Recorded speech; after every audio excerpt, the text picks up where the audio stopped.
menjadi seorang koruptor sebagai pertanggungjawaban moral. Saya mau minta klarifikasi. ini tanggung jawab siapa? Bapak malu nggak sih? Apakah saya dengar permintaan maaf yang benar? Orang-orang menjadi korban.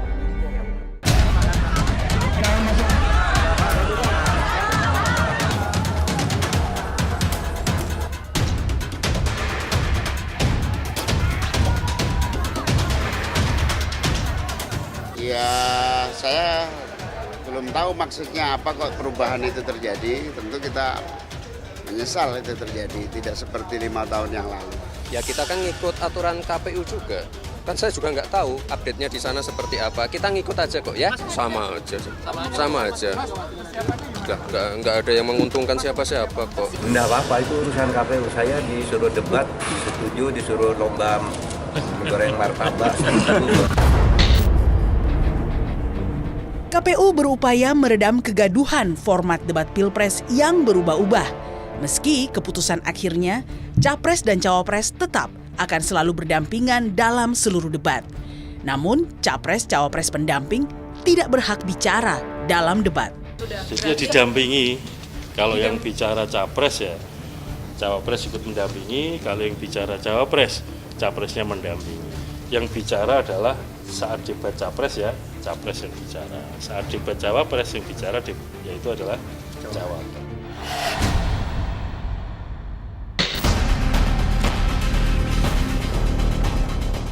Kegaduhan ini bermula ketika Ketua KPU Hashim Asyari tiba-tiba melempar bola panas perubahan format debat Pilpres 2024 berbeda dengan Pilpres 2019.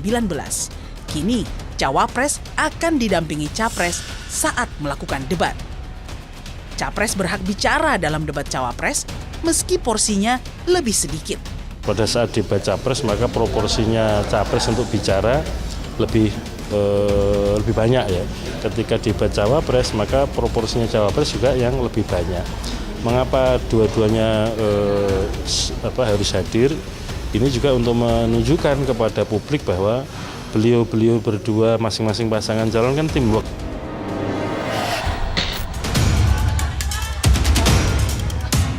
Otak-atik format debat ini pun menuai kontroversi. Timnas Amin mengkritik dan bahkan mempertanyakan, apakah KPU bermanuver? Sedangkan TPN Ganjar Mahfud menuding, berubahnya format debat membuat publik tak bisa melihat secara utuh Capres-Cawapres. Hanya TKN Prabowo Gibran yang setuju dengan perubahan format debat. Ya, ini bukan memilih jago debat ini. Ini memilih jago pemimpin yang kita anggap pas gitu. Ini mohon maaf ya, kalau bagi kami ini sudah going too far menurut kami.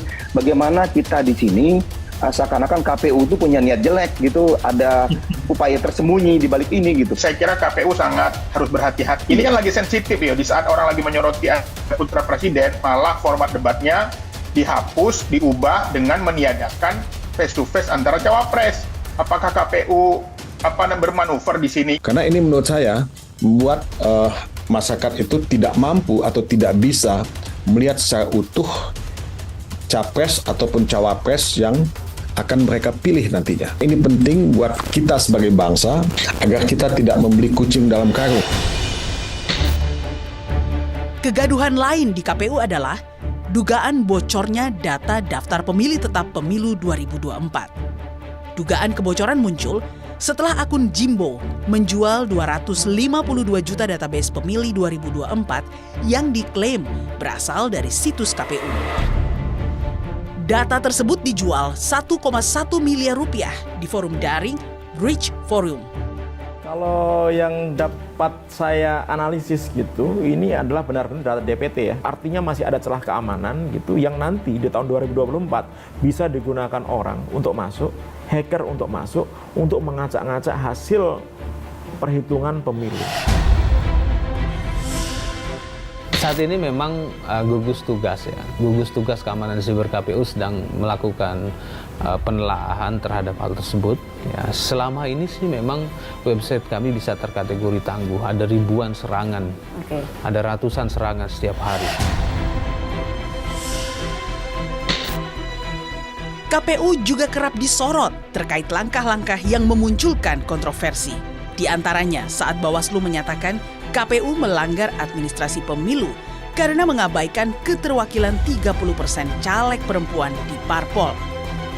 Selain itu, KPU terbukti teledor dengan keputusan MA yang mematahkan peraturan KPU tentang mempercepat daftar caleg mantan koruptor.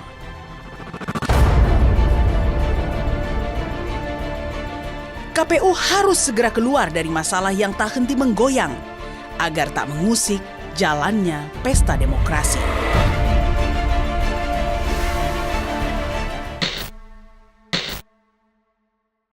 Saya sudah bersama orang yang paling bertanggung jawab atas kegaduhan di KPU akhir-akhir ini.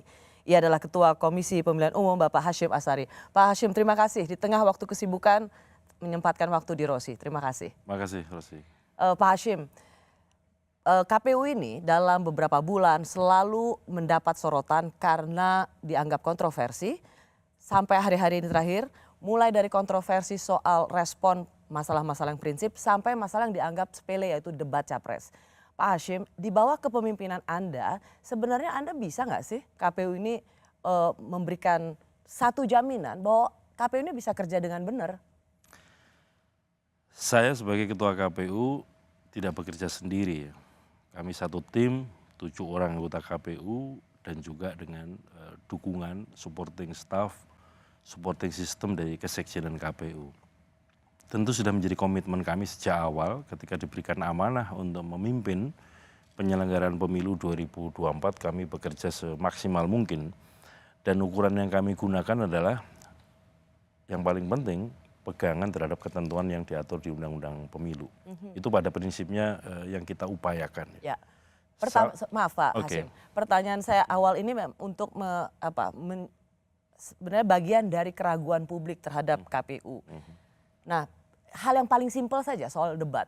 Dalam berkali-kali kita mendengar debat capres dari 2004 sampai 2024, itu nggak pernah sampai heboh soal debat capres gitu. Pertanyaan awal saya pada Anda soal debat ini. Memang KPU, terutama Ketua KPU ini sedang melindungi paslon tertentu ya?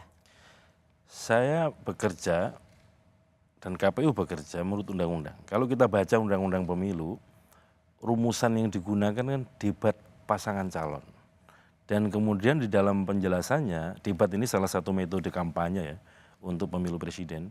Kemudian di dalam penjelasan ditentukan bahwa kesempatan untuk debat itu 5 kali. Betul. Dengan komposisi 3 kali debat calon presiden dan 2 kali debat calon wakil presiden. Iya. Dan kami memang mendesain itu, bisa dicek di peraturan KPU tentang penyelenggaraan kampanye.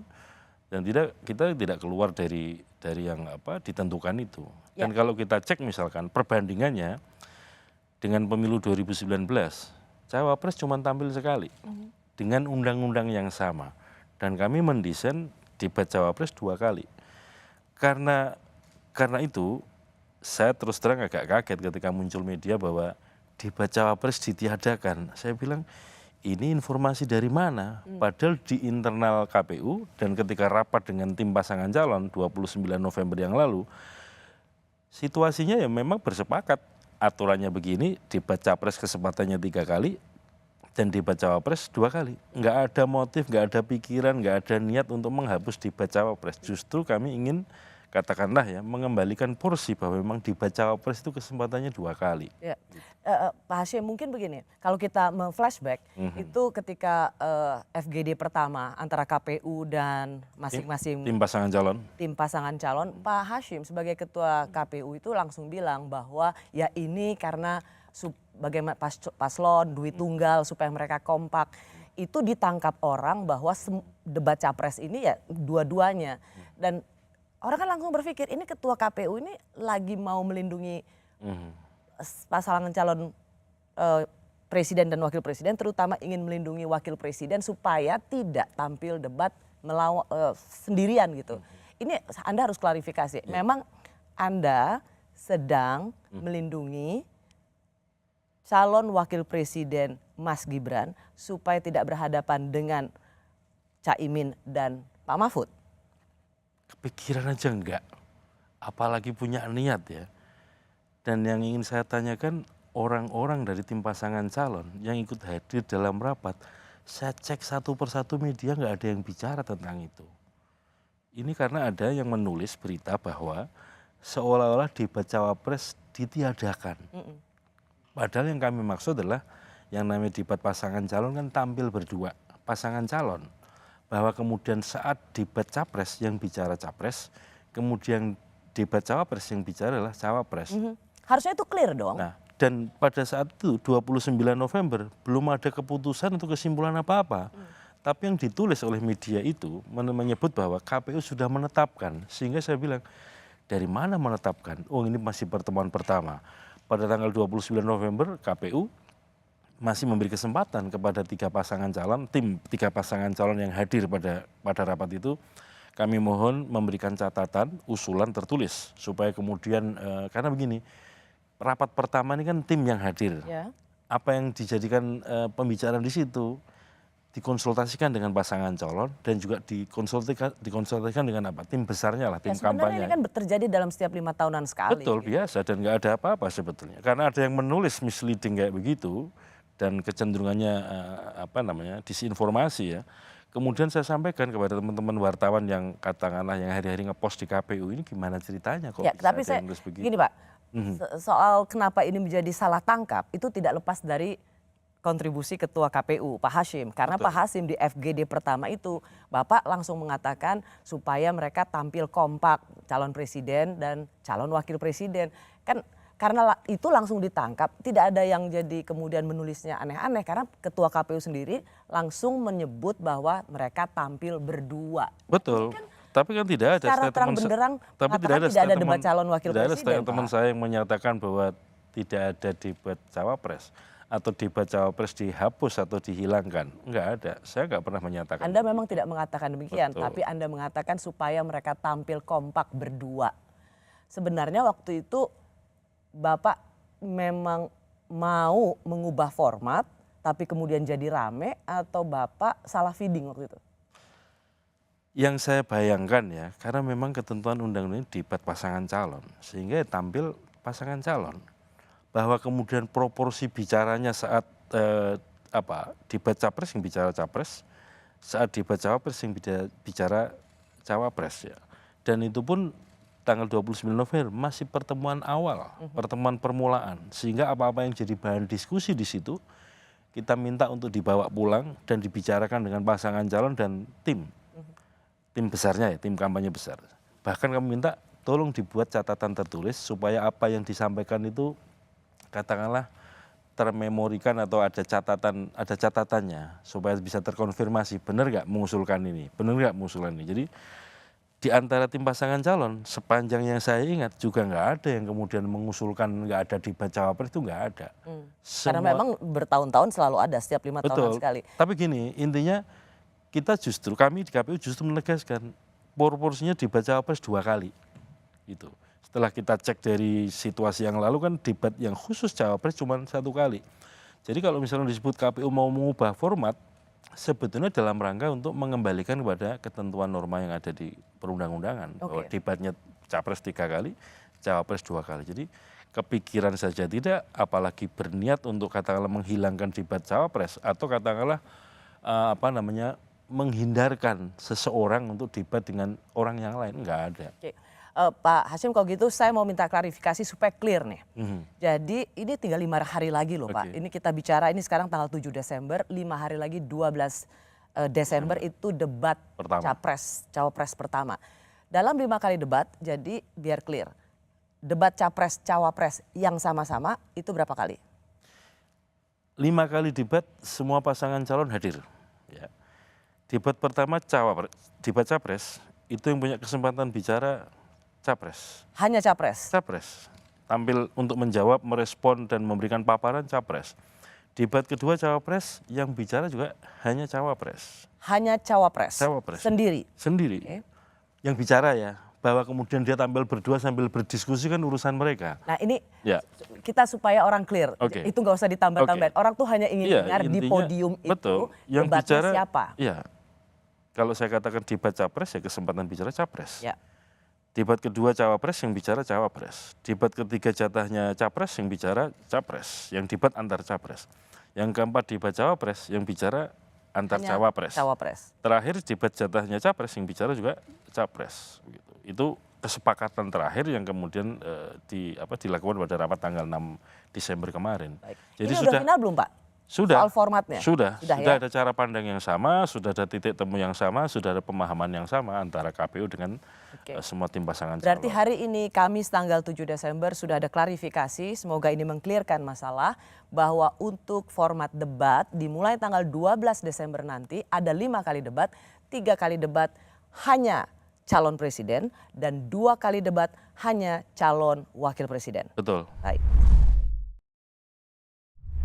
Kalau menurut undang-undangnya kan harus ada itu. Kalau tidak salah 3 capres, 2 wapres. Tidak mungkin, kalau dihilangkan tuh tidak mungkin. Pasti ada 3 capres. Kalau dihilangkan tuh artinya menyalahi undang-undang. Pasti itu. Ya, kalau dulu memang tidak ada perdebatan, sebelum perdebatan itu nggak ada. Nah sekarang ada debat karena ada isu bahwa nanti kalau itu akan didampingi. Mestinya 2 capres sendiri, 2 wapres sendiri, 1 bareng capres dengan wapres misalnya. Itu mungkin lebih elok ya. Masih bersama saya Ketua KPU Pusat periode 2022 hingga 2027 Bapak Hasyim Asyari. Pak Hasyim, tadi sampai kita sudah dengar sampai Pak Wapres itu Pak Ma'ruf Amin ikut bersuara karena melihat pertanyaan publik ini mau menghapus debat cawapres. Jadi wakil presiden sampai bilang saya aja debatnya sendirian, kenapa itu harus diubah? Mungkin beliau lupa kalau debat beliau waktu itu cuma sekali ya. 2019 debat yang khusus cawapres, rekamannya masih ada, berita-beritanya ada, debat cawapres yang khusus head to head antar cawapres cuma sekali. Nah oleh karena itu, karena di Undang-Undang Pemilu dan dalam peraturan KPU sebagai turunan dari Undang-Undang Pemilu menentukan bahwa 5 kali debat itu komposisinya 3 kali debat capres dan 2 kali debat cawapres, justru KPU ingin menggelar debat capres itu sebagaimana yang ditentukan dalam undang-undang. Jadi nanti kesempatan untuk debat capres 3 kali dan debat cawapres 2 kali. Artinya yang memang capres sama capres, cawapres sama cawapres komposisinya seperti itu.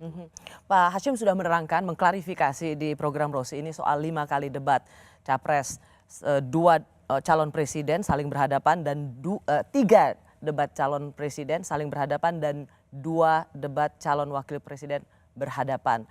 Ini sudah dikelirkan di Rosi. Terima kasih Pak Hasyim. Hanya memang KPU akhirnya mengubah format seperti di undang-undang ini. Kita berterima kasih pada tekanan publik. Jadi karena itu menjadi bagian yang mengingatkan KPU supaya nggak main-main dengan format jadi begini, capres-cawapres. Kalau dianggap mengubah format, itu bukan kemudian mengubah format keluar dari ketentuan undang-undang. Kita kan melakukan evaluasi dari catatan-catatan pelaksanaan pemilu sebelumnya. Setelah kita cek informasi data tayangan, memang situasi yang lalu 2019 debat cawapres cuma sekali. Maka kemudian kalau dianggap mengubah format itu mengubah format pemilu dari 2019 kembali ke format yang ditentukan oleh Undang-Undang Pemilu, yaitu debat capres 3 kali, debat cawapres 2 kali. Dan di PKPU tertulis begitu. Bagaimana mungkin KPU membuat PKPU kemudian kita keluar dari yang sudah kita tentukan bahwa ada debat capres 3 kali dan cawapres 2 kali. Ya, Pak Hasyim, kalau begitu supaya orang mendapat persepsi yang sama dari penjelasan Pak Hasyim, kemarin kan sudah diputuskan soal format debat. Betul. Ada pernyataan dari Pak Hasyim, tapi ada hal yang menurut saya tetap harus Pak Hasyim clearkan. Tapi saya tunjukkan dulu, kita dengarkan dulu apa penjelasan dari Ketua KPU.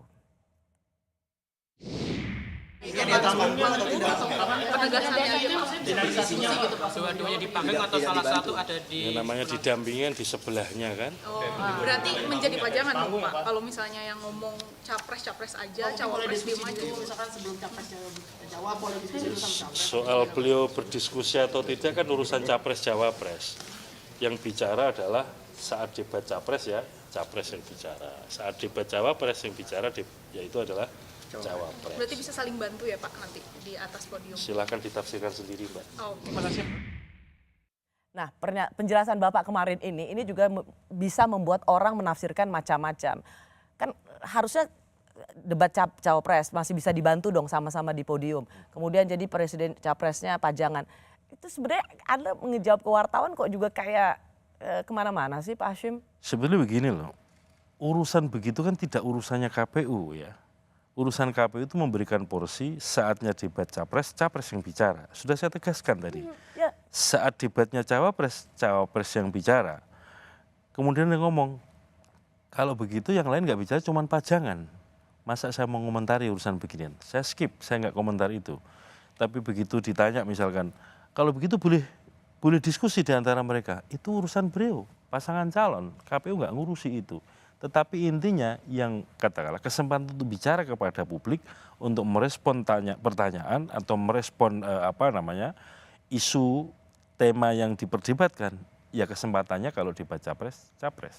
Kalau saatnya cawapres, cawapres. Poinnya di situ sebetulnya. Saya tidak. Seharusnya ini tidak menjadi polemik yang luar biasa berhari-hari, berminggu-minggu seolah-olah KPU kemudian melindungi paslon tertentu atau kemudian ingin membuat satu modifikasi dari format debat. Karena tadi Pak Hashim mengatakan ya memang paslon, tapi kan yang ingin didengar publik sebenarnya ada debat calon presiden dan ada debat calon wakil presiden.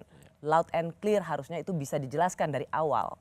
Sebetulnya sudah menjelaskan, tetapi sekali lagi ketika pertemuan tanggal 29 November itu kan belum sampai pada titik temu keputusan tertentu. Karena diskusi itu diskusi awal yang kemudian dalam diskusi kan pasti ada dinamika antar pasangan calon dan juga dengan antar tim pasangan calon dengan KPU. Dan ini juga kami minta ini pembicaraan di sini dibawa pulang, dibicarakan dengan pasangan calon dan juga dibicarakan tim besarnya supaya apa? Kemudian cara pandang yang relatif sama ketika nanti pertemuan berikutnya dibahas. Dan sebelum pertemuan berikutnya kan sudah ada catatan tertulis dari masing-masing pasangan calon. Kalau saya secara pribadi begini ya, kalau ada orang mengatakan bahwa ini nggak seperti pemilu-pemilu sebelumnya, urusan debat capres saja diperdebatkan. Ya kok jadi kayak begini? Kalau saya mengambil hikmahnya, justru sekarang orang menjadi aware, menjadi perhatian terhadap masing-masing tahapan pemilu, termasuk ketika mau debat. Dan ya hikmah itu kalau bahasa Inggrisnya kan blessing in disguise ya. Lalu kita bisa tahu publik arahnya seperti ini. Publik ingin menjaga KPU itu bekerja on the track sesuai dengan peraturan perundang-undangan. Bahwa kemudian ada diskusi, kalau saya bersyukur orang memperdebatkan ini panjang lebar. Ya, tapi hati-hati Pak Ketua, hati-hati.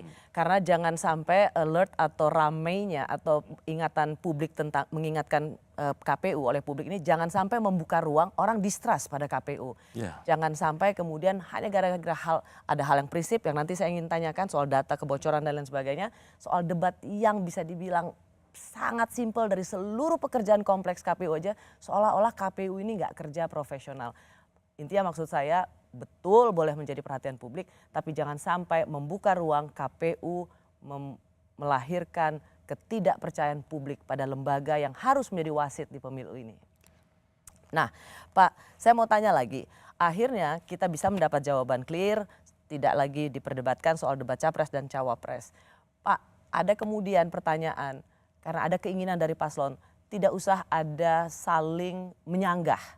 Apakah memang ini juga menjadi format yang bisa dibilang final? Karena ada kisi-kisi pertanyaan atau tema yang akan diberikan kepada paslon, tapi apakah saling menyanggah seperti format lalu juga masih bisa diakomodasi? Iya, dari segi teknis pembicaraan dalam perdebatan tentu ada kesempatan untuk menyampaikan visi misinya apa sih dalam durasi waktu tertentu. Kemudian berdasarkan visi misi itu akan diajukan sejumlah pertanyaan pendalaman. Dan ada saatnya juga kemudian namanya debat. Pasangan calon yang lain, apakah calon presiden, calon wakil presiden dikasih kesempatan untuk memberikan tanggapan terhadap standing positionnya, katakanlah si A menyatakan begini, si B dan si C diberi kesempatan untuk menanggapi itu. Karena apa? Ini kan dalam rangka untuk menegaskan kepada pemilih bahwa sikap atau posisi kami dalam isu ini, tema ini, topik ini posisi kami. Itu penting supaya kemudian sekali lagi ya, yang namanya kampanye itu kan sebetulnya salah satu cara peserta pemilu untuk meyakinkan pemilih untuk memilih dirinya. Nah kesempatan seperti ini harus digunakan dan memang KPU memberikan kesempatan itu. Jadi penting sekali memang untuk menyelenggarakan debat ini karena kita percaya semua anak bangsa atau mereka yang sudah menjadi pasangan calon presiden dan wakil presiden adalah putra-putra terbaik bangsa. Sehingga penting karena dari berbagai survei Pak Ketua, ini kontribusi debat untuk para pemilih ini cukup signifikan. Jadi penting sekali untuk memastikan pemilih akan memilih di 14 Februari setelah melihat rangkaian debat ini. Iya. Pak, saya mau tanya, orang kan selalu mengkaitkan Pak Ketua ini, bisa belok-belok kayak gini, kemarin awalnya bilang pakai porsi 70-30 dan sekarang ini. Apakah memang KPU ini mendapat semacam arahan untuk memodifikasi debat capres? Saya secara pribadi untuk urusan yang ini maupun urusan yang lain tuh nggak pernah ada ya arahan, tekanan atau pressure dari siapapun ya. Bahwa KPU sebagai penyelenggara pemilu selalu di tengah-tengah posisinya. Karena ini kan orang berkompetisi, partai, calon berkompetisi. Sering saya bilang, definisi tentang pemilu itu adalah arena konflik yang dianggap sah dan legal untuk meraih kekuasaan atau mempertahankan kekuasaan. Maka dalam posisi ini kan sebenarnya KPU berada di tengah-tengah supaya kemudian seperti kata Pak Rosi tadi, jangan sampai KPU menjadi faktor pemicu konflik. Ya. Menjaga ini bukan pekerjaan mudah. Pekerjaan teknikalitas dan manajemen pemilu itu satu hal yang berat. Tetapi yang lebih berat lagi itu menjaga posisi KPU supaya kemudian tidak dipersepsikan berada di salah satu pihak atau menguntungkan pihak lain atau merugikan pihak lain. Ini Pak Hashim yang paling aware berat. ya, saat ini juga sudah mulai ada persepsi itu. Saya paham, karena kan kita mengikuti berita, mengikuti pembicaraan, dan juga di ruang-ruang publik maupun berbagai macam informasi yang masuk kan kita juga mengikuti. Nah karena itulah kemudian KPU harus makin secara pribadi maupun secara kelembagaan harus makin hati-hati dalam mengambil sikap dan juga dalam mengambil keputusan. Kembali ke soal tadi ya, rapat 29 November ini kan masih awal dan nggak ada cerita di dalam itu alot, perdebatannya kenceng, saling ini nggak ada. Karena mereka teman-teman yang jadi tim pasangan calon kan berteman semua. Sangat cair diskusinya. Termasuk diskusi yang rapat yang tanggal 6 Desember kemarin. Masalahnya masing-masing punya notulensi. Betul. Nah, yang saya lihat KPU tidak maju untuk berbicara, menengahi atau menyelesaikan kegaduhan ini karena KPU sendiri seperti tidak punya notulensi rapat Ada yang bisa diterima. Nah, kenapa tidak dari awal langsung mengatakan sebentar masih akan tetap dibahas sehingga nggak menjadi polemik seolah-olah kemudian KPU ini sedang bermanuver. Sebenarnya sudah saya sampaikan ya, persoalan ditulis atau tidak tulis kan bukan urusan saya ya, tapi kan sudah saya sampaikan bahwa KPU belum mengambil keputusan apapun, KPU belum menetapkan apapun. Tapi yang jadi problem ketika sudah ditulis KPU sudah menetapkan, KPU sudah memutuskan. Ini kan masih sangat cair ketika pertemuan pertama. Kami KPU juga menyampaikan pandangan bahwa debat itu begini, formatnya menurut undang-undang dan seterusnya.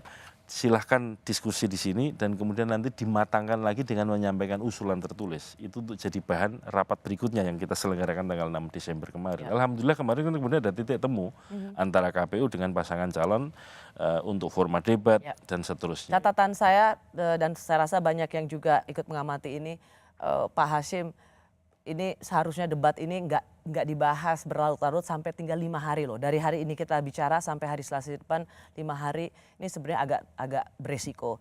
Tapi kita sudah menyudahi soal debat ini, 3 calon presiden dan 2 calon wakil presiden. Terima kasih untuk mengklarifikasi soal debat ini, Drosi. Selanjutnya lagi-lagi ada isu yang menyerang KPU atau kontroversi KPU karena apa? Ini tentang data pemilih yang bocor. Apakah ini bisa menimbulkan potensi kecurangan pemilu? Kertas lagi, 204 juta data pemilih tetap pemilu 2024 bocor. Peretas yang bernama Jimbro mengaku berhasil melakukan peretasan ke KPU dan memberikan sampel 500.000 sampel data begitu yang setelah kita verifikasi ternyata valid. Data yang bocor ini ketika disalahgunakan bisa digunakan untuk black campaigns, negatif campaigns, bisa dijadikan untuk sumber data pengiriman private campaigns. Bersama saya Ketua KPU Pusat Hashim Asyari. Pak Hashim, 2004 juta data pemilih itu bocor. KPU harus bertanggung jawab dong. Iya, pertama kali kami mendapatkan informasi itu melalui media ya.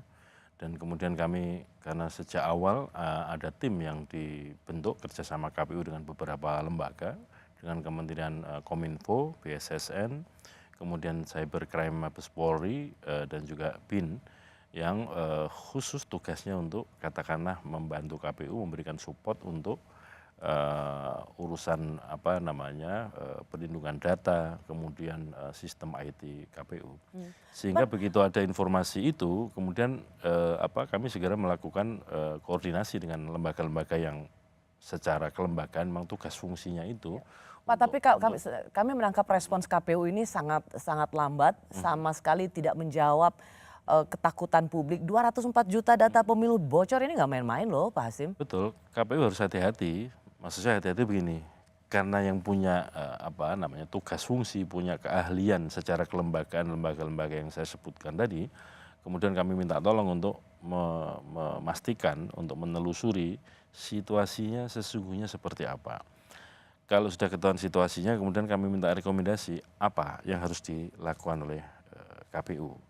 Nah ini dalam pekan ini hasil yang dilakukan oleh lembaga-lembaga tadi sudah diterima oleh KPU dan nanti dalam waktu dekat kita bahas untuk mengambil keputusan tentang bagaimana menyikapi ini. Itu satu hal ya. Ya, dalam kurun waktu masa setahun ini udah 2 kali ada Bjork, 2022 ada Bjorka, kemudian ada Jumbo ini nggak main-main Pak. Ya. Dan kalau tadi misalnya komisioner KPU masih mempertanyakan apakah betul ini dari situs KPU, data yang keluar ini itu sama persis, nama, nik, paspor, daerah, tempat TPS. Ya iya, ini data pemilih Pak, jadi tidak bisa lagi dipertanyakan dan ini data pemilih KPU pusat. Dalam waktu dekat ini, di pekan ini kita mengambil keputusan tentang setelah mengetahui situasi yang sesungguhnya seperti apa, penyebabnya apa dan seterusnya, lalu apa sikap KPU terhadap ini? Ini yang paling penting ini. Kalau gitu apa? Apa penyebabnya dan bagaimana penyelesaian KPU soal ini? Apakah sudah ada di tangan Pak Ketua saat ini? Data atau informasi sudah, cuman kan kita harus bahas dulu untuk membuat langkah menghadapi situasi yang sudah ditemukan ini. Saya belum bisa mengatakan sekarang ya, karena nanti begitu memastikan itu, apa langkahnya kan ada ketentuan perundang-undangan dan segala macam supaya kami ketika melangkah itu tidak katakanlah tidak salah langkah, itu yang paling penting. Ya, tapi ini membuka ruang sekali lagi bahwa data pemilih yang ada di server KPU itu dengan mudah diambil dan ini memiliki potensi membuat hasil pemilu curang atau tidak sesuai hasil perhitungan rekapitulasi manual di lapangan. Jadi kalau soal data pemilih ya, di Undang-Undang Pemilu itu ditentukan bahwa ketika KPU Kabupaten Kota menetapkan daftar pemilih sementara, itu ada kewajiban KPU menyampaikan data ini kepada berbagai macam pihak, di antaranya peserta pemilu ya. Jadi semua peserta pemilu di semua tingkatan kabupaten kota diberikan ini. Ketika kemudian rekap di KPU provinsi juga diberikan atau disampaikan data ini kepada peserta pemilu. Dan ketika rekap nasional, data ini juga disampaikan kepada peserta pemilu. Demikian juga ketika sudah penetapan daftar pemilih tetap. Itu ada juga kewajiban KPU menyampaikan ini. Sehingga dengan begitu, sesungguhnya yang pegang data ini itu banyak pihak. Dan bisa dijadikan alat kontrol tentang kalau misalkan banyak pihak siapa yang memilih data, yang memiliki data yang memegang data ini, semua partai politik peserta pemilu pegang data ini. Bawaslu juga pegang data ini. Ya, tetapi apa yang keluar atau bocor ini adalah yang sangat lengkap. Kalau misalnya partai politik itu masih ada yang bisa dibilang. Bukan. Maksud saya begini, dengan banyak pihak memegang itu, ini kan bisa sama-sama mengontrol ya bahwa apa data yang disampaikan tadi bocor itu kemudian akan digunakan untuk apa. Itu bisa dikontrol bersama-sama. Bahwa kemudian ada titik lemah, kami akui ya, karena kan setelah ditelusuri ada titik lemah di salah satu bagian dari sistem daftar pemilih, sistem informasi daftar pemilih yang dikelola KPU ini. Tapi ingin saya katakan bahwa semua ini bisa dikontrol oleh banyak pihak. Ketersediaan data pemilih dan kemudian validitas data pemilih ini. Ya, betul itu bisa dikontrol banyak pihak. Tapi ini punya potensi bagaimana legitimasi perhitungan suara oleh KPU itu bisa dipertanyakan. Sebagai contoh misalnya Pak Hashim, kita akan dengarkan bagaimana respons para calon wakil presiden maupun para paslon ini melihat apa yang terjadi soal kebocoran data. Ini tentang ratusan juta data pemilih yang bocor. Ini dia. Ya, ini menunjukkan keteledoran. Kita harus kontrol terus KPU, bantu KPU, sukseskan pemilu. Karena ini menunjukkan bahwa ada upaya sistematis yang akan mengganggu pemilu. Tim IT kami juga sedang mencoba memantau terus-menerus, tapi tentu saja APH kita harapkan segera bertindak dan KPU segera memperbaiki. Sistemnya tidak boleh rentan, karena ini nanti yang membuat publik punya anasir-anasir negatif. Segera KPU perbaiki, segera proteksi, segera cari orang-orang terbaik untuk bisa meyakinkan bahwa IT sistemnya itu beres. Ya itu harus ditanggap, harus diselesaikan. Karena kebocoran data itu adalah data pribadi kita, data pribadi gue, data pribadi ente semuanya, masa di blow up ke orang lain yang nggak punya kepentingan. Jadi itu harus diatasi dan harus dicari penyebabnya. Siapa yang tanggung jawab data yang sepenting itu jadi bocor. Ya. Ada upaya yang sangat sistematis untuk mengganggu pemilu. KPU terkesan lemah soal menjaga ini. Kami berusaha keras ya. Dan sejak awal ketika KPU menggunakan berbagai macam sistem informasi, teknologi informasi untuk layanan kepemiluan, kami sudah menjalin kerjasama dengan berbagai macam lembaga yang punya kompetensi tentang ini, tentang IT. Dan situasi ini kan tentu kami melakukan perbaikan-perbaikan di dalam diri KPU sendiri setelah mengetahui titik lemahnya ada di mana. Dan tentu kami nggak bisa sendirian, kami minta tolong kepada berbagai macam lembaga yang punya kompetensi soal ini.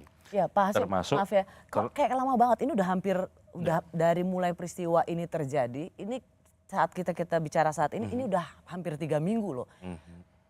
Ratusan juta data pemilih bocor, kita belum mendengar penjelasan resmi dari KPU tentang apa yang terjadi. Ya. Karena kami juga mendapatkan informasi hasil penelusuran juga baru-baru saja. Kok lama banget?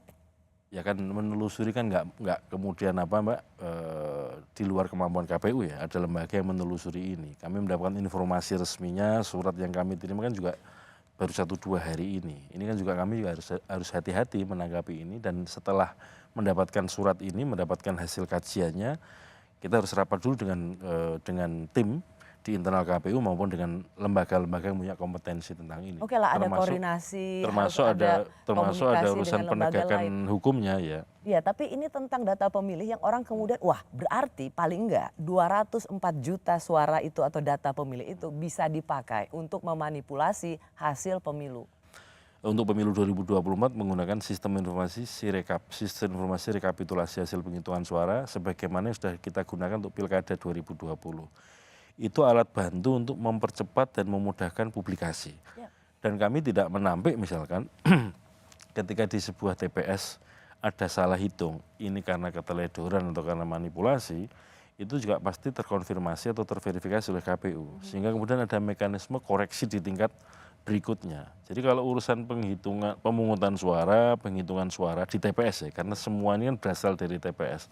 KPU membuka diri dan kemudian bisa diawasi, bisa direkam, bisa didokumentasikan oleh semua pihak. Ya, tapi kalau hacker bisa masuk dan dia kemudian bisa mencuri atau mengambil 200 lebih juta informasi yang ada di situ, maka dia bisa melakukan apapun. Dia bisa hanya mengambil, dia bisa mengubah, dia bisa menggandakan. Nah ini yang berbahaya dan publik atau para pakar IT tidak melihat KPU memiliki kapasitas dan menjelaskan bahwa ini dalam penanganan yang sangat telaten. Nggak ada di situ. Sampai saat ini kita tidak melihat adanya pernyataan KPU yang mau bertanggung jawab dan mau membereskan soal ratusan juta suara ini. Tentu kami bertanggung jawab karena katakanlah sebagai pemangku data, terutama data pemilih, ini menjadi ruang lingkup tanggung jawab KPU. Namun demikian, untuk menyampaikan kepada publik kan KPU harus firm dulu terhadap situasi yang dihadapi ini. Dan kemudian langkah strategis apa supaya kemudian ketika KPU tampil ke publik menyampaikan informasi perkembangan ini, katakanlah supaya final yang disampaikan. Bukan sesuatu yang kemudian memulai sesuatu yang belum jelas. Kita bicara hari ini 7 Desember Pak Ketua, kira-kira kapan timeline atau waktu yang Bapak berikan bersama komisioner lain untuk memberikan penjelasan soal ratusan juta data pemilih yang bocor ini? Rencananya besok kita akan menggelar rapat itu untuk kemudian menentukan langkah yang tepat yang harus dilakukan oleh KPU. Baik. KPU di bawah komando Hasyim Asyari banyak menuai kontroversi hingga pelanggaran administrasi pemilu. Apa penjelasan Ketua KPU? Masih bersama saya Ketua KPU Pusat Hasyim Asyari. Pak Hasyim, saat ini banyak sekali yang menyerukan soal pentingnya wasit, yaitu dalam hal ini KPU, penyelenggaraan pemilu, juga seorang wasit yang jujur dan adil, supaya hasil pemilu nanti dapat dihormati sebagai hasil yang dapat dipercaya. Bagaimana KPU sebenarnya bisa bertindak tegas dengan segala sesuatu yang mengangkut pelanggaran pemilu?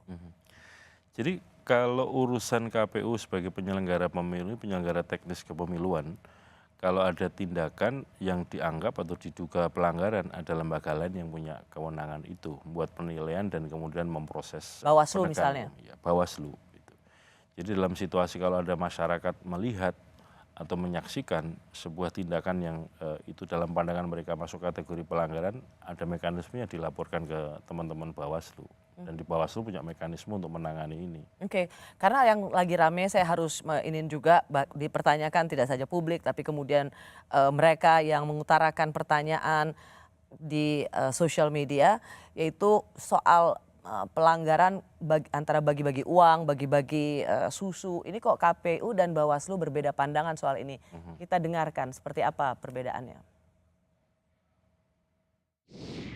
Silahkan teruslah masa kampanye, tapi CFD tidak digunakan untuk kegiatan politik. Kami mengingatkan pada saat itu. Dan kalau ada temuan, silakan kami pasti akan koordinasi dengan, kami akan lakukan supervisi kepada teman-teman DKI. Ya, bentuknya karena ini mungkin saja ada masalah sehingga kami harus ingatkan yang bersangkutan, Mas Gibran misalnya, untuk tidak melakukan hal demikian. Itu dari Ketua Bawaslu yang mengatakan bahwa ini harus diingatkan. Tetapi dari Komisioner KPU Pak Idham Holik mengatakan kampanye pembagian makan siang dan susu gratis bukan merupakan pelanggaran selama bukan dalam bentuk uang. Jadi siapa yang harus didengar nih, KPU atau Bawaslu? Jadi kalau di peraturan KPU tentang kampanye itu ada fasilitasi yang disiapkan oleh peserta pemilu kepada pemilih ya. Dan ada nominalnya, besarnya. Bukan dalam arti memberikan uang ya, tapi besar yang dibagikan itu ada batasnya. 100.000. Jadi nilai yang dibagikan nggak boleh lebih dari itu. Tapi sekali lagi itu dalam rangkanya untuk sebagai sarana alat peraga kampanye. Oleh karena itu apakah yang dibagikan dan seterusnya itu masuk kategori alat peraga kampanye atau tidak, nah ini yang perlu kemudian dikaji bersama-sama. Oke, tapi tadi yang paling menyolok adalah Bawaslu bilang supaya tidak melakukan lagi. Sementara KPU bilang nggak apa-apa selama itu bukan uang. Jadi sebenarnya kalau bagi-bagi makanan di Car Free, bagi-bagi susu untuk di Car Free Day itu salah apa enggak? Sekali lagi ya, kalau ada ketentuan di peraturan KPU tentang kampanye itu, kalau itu dalam rangkanya untuk apa istilahnya ya, menyatakan istilah yang digunakan itu citra dirinya ya, itu sebagai sarana untuk kampanye, itu diperbolehkan. Tapi sekali lagi kalau memberikan sesuatu ada batasnya, batas nominalnya. Tapi Ketua, bukan uang yang diberikan. Anda nggak menjawab pertanyaan saya. Ya. Jadi sebenarnya supaya tidak diulang lagi, sebenarnya bagi-bagi susu di Car Free Day itu salah apa enggak? Diperbolehkan. Diperbolehkan. Artinya tidak dilarang ya. Jadi itu tidak melanggar. Dalam pandangan kami tidak. Oke, berarti beda ya antara KPU sama Bawaslu ya? Nah, kalau ini ditanyakan kepada Bawaslu. Pertanyaan terakhir saya ini sering banget KPU sama Bawaslu tidak seiring sejalan itu. Apakah relasi ini dapat mengganggu penyelenggaraan pemilu yang baik? Yang namanya norma di peraturan perundang-undangan itu sangat mungkin ditafsirkan ya. Dalam satu periode kemarin, pemilu yang sebelumnya, itu juga sering situasi ini terjadi. Maksudnya KPU sama Bawaslu nggak kompak? Betul ya. Dan kemudian seringkali dalam peristiwa-peristiwa itu terkonfirmasi apa yang jadi pandangan KPU yang dianggap benar ya. Karena itu terkonfirmasi dalam persidangan-persidangan misalkan di Mahkamah Konstitusi. Jadi soal perbedaan pendapat kami melihat memang sering terjadi itu.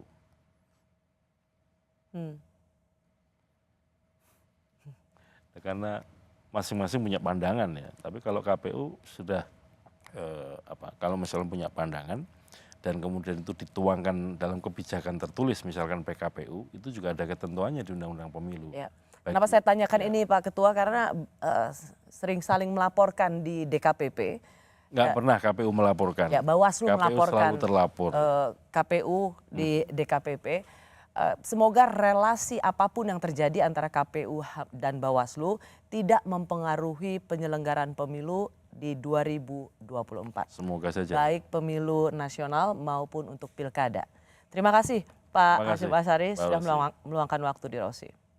Terima kasih juga bagi Anda yang menyaksikan program Rosi. Kita ketemu lagi Kamis depan. Tetaplah di Kompas TV, independen, terpercaya.